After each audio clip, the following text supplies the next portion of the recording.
It's a typical Wednesday night in Houston, Texas.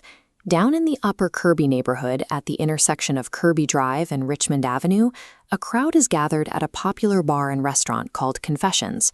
But that routine evening shattered when sudden gunfire broke out inside. By the time the smoke cleared, two men in their 20s were being rushed to local hospitals in very critical condition. People go out on a Wednesday expecting drinks and conversation. Instead, patrons found themselves diving for cover in a mass panic medical emergency. And the person who pulled the trigger? They slipped out in the immediate aftermath, vanishing before authorities could secure an identity. That leaves the Houston Police Department dealing with an urgent, active manhunt. The threat level here is exceptionally high.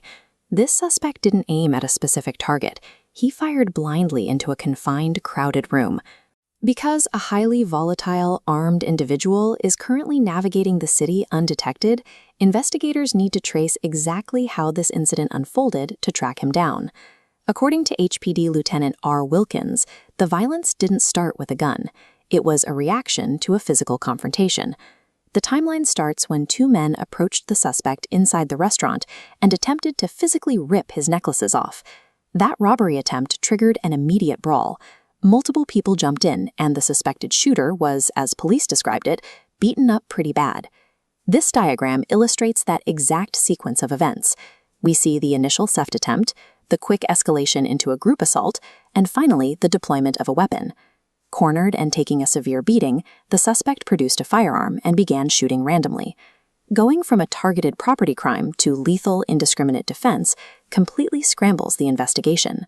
What started as an apparent self-defense scenario against a robbery turned into the reckless endangerment of dozens of innocent bystanders.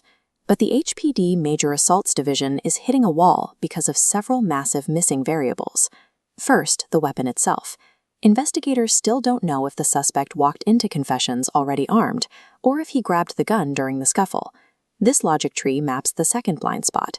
Are the hospitalized men the actual thieves or innocent collateral damage? Then there's the suspect. He ran off. Police have no identity, no motive, and no trajectory. You cannot close a case when the basic mechanics are broken.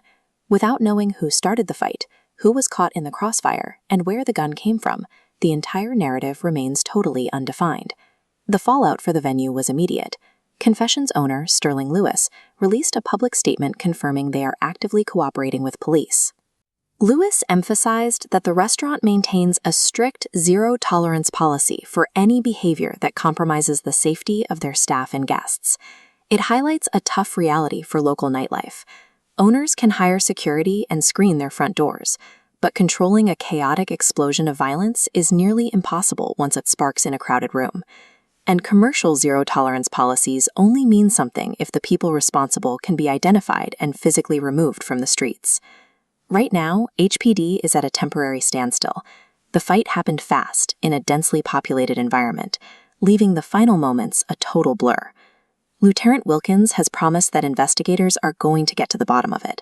But the harsh truth is, they lack the clear eyewitness testimony required to connect the dots alone.